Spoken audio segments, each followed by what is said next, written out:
One little, two little, three little realtors, 4 little, 5 little, 6 little realtors, 7 little, 8 little, 9 little realtors, 10 little realtors. Oh, hey there. I didn't realize I hit the record button already, but while I got you here, ever wondered how many real estate agents it takes to close a real estate transaction?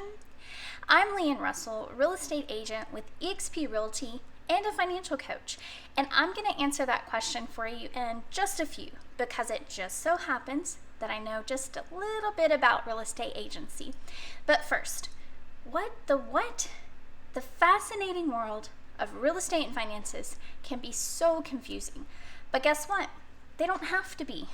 I'm going to show you how to conquer both real estate and finances with each new video.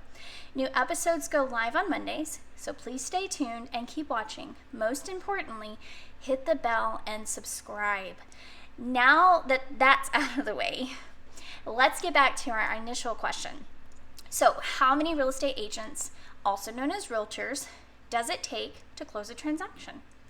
By the way, if you've forgotten what a realtor is, be sure to watch episode 1, where I tell you all about realtors and the local, state, and national associations.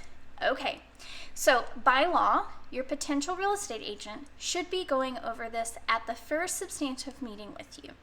Yes, including before even showing you a house. And they need you and all parties involved to initial it as well. It's called the Information About Brokerage Services form, or the IABS, in real estate jargon, of course. Don't panic, it's not a contract, only a disclosure. You see, I see your wheels turning there. Don't worry, I've got you covered. First, let's discuss a few vocabulary words to help keep us on track.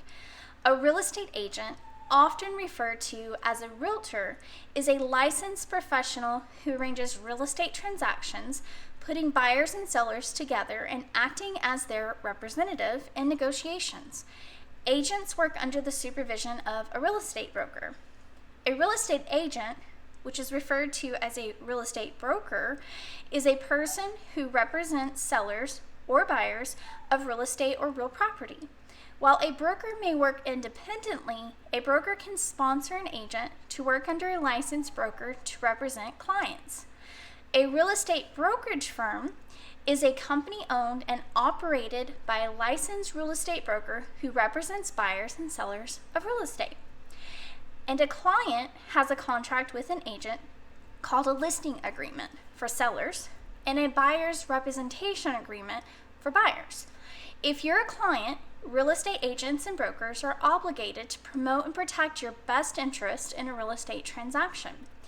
But if you're a customer, the brokerage does not have that obligation due to not having a contract in place, although they are still required to treat you with fairness, honesty, and integrity. Okay, now that you know a few terms, let's dive in. The IABS, or Information About Brokerage Services form, explains the different ways you can be represented by a brokerage firm. This is what we call agency. A seller or listing agent broker helps you to list and sell your home, while a buyer or selling agent broker helps you to locate a home to buy. Pretty simple, right? Well, hang on, because here's where it gets tricky. What if the same agent or broker who lists your home helps the buyer who wants to buy your home? Well, this scenario, my friend, is called intermediary. And no, I didn't just sneeze. According to TREC, Texas Real Estate Commission, an intermediary is a broker who negotiates the transaction between the parties when the broker or a sales agent sponsored by the broker has obtained consent from the parties to represent both the buyer and the seller.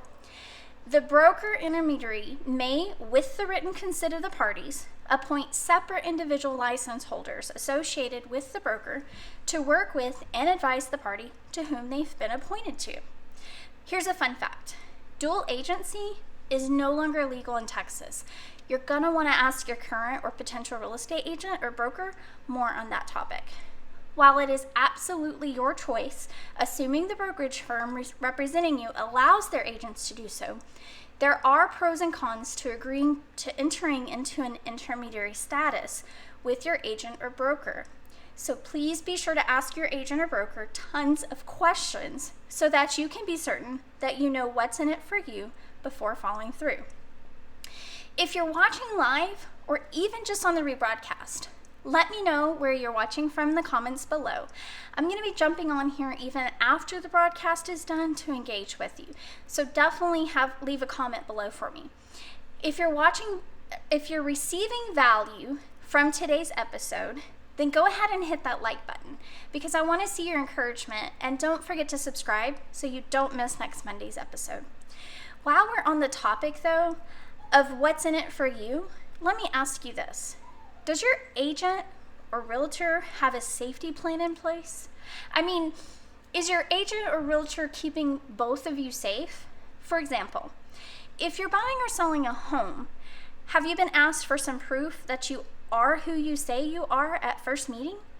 Did your potential agent ask to see a driver's license or ID if meeting you at the office, coffee shop, or your home for the first time?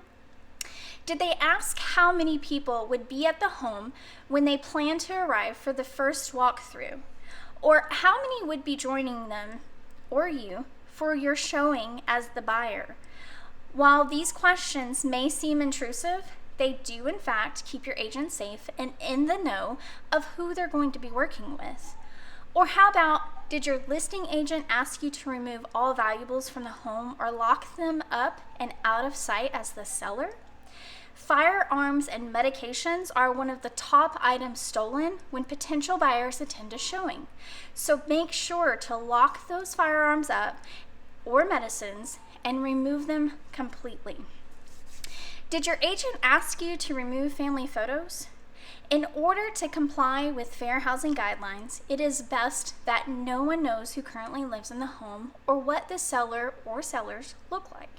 You don't want a buyer to not purchase your home because they don't like the purple hair in your photos, right? But seriously though, prejudice decisions are made more than you might realize, and it's illegal.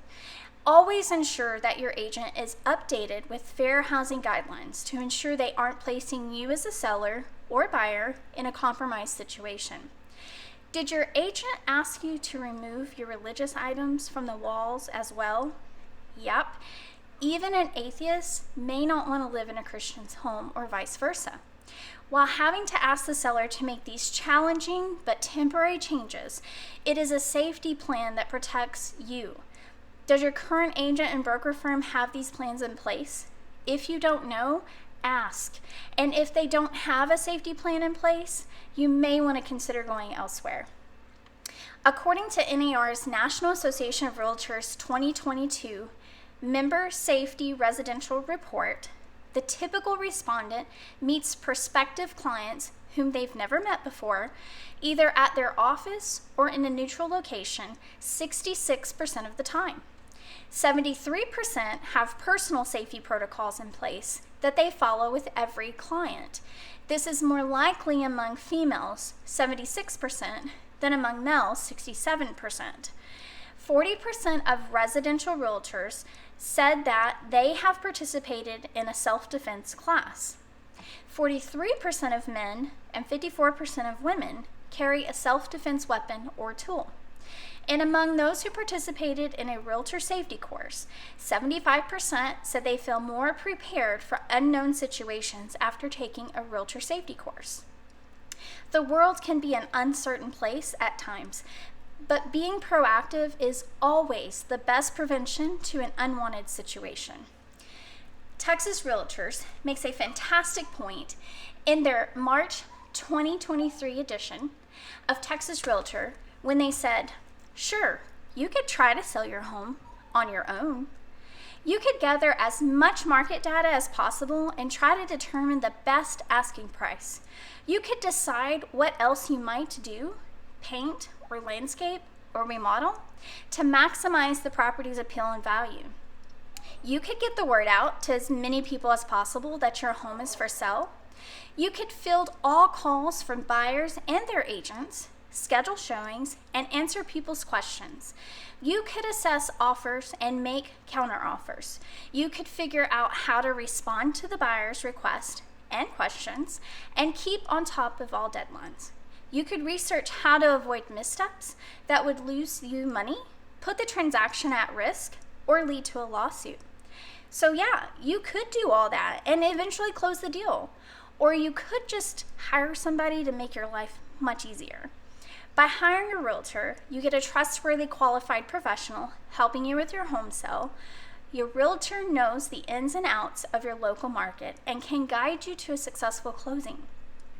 With exclusive access to the most accurate market data and more than 150 real estate forms, your realtor will ensure you have the information and tools you need to accomplish your goal.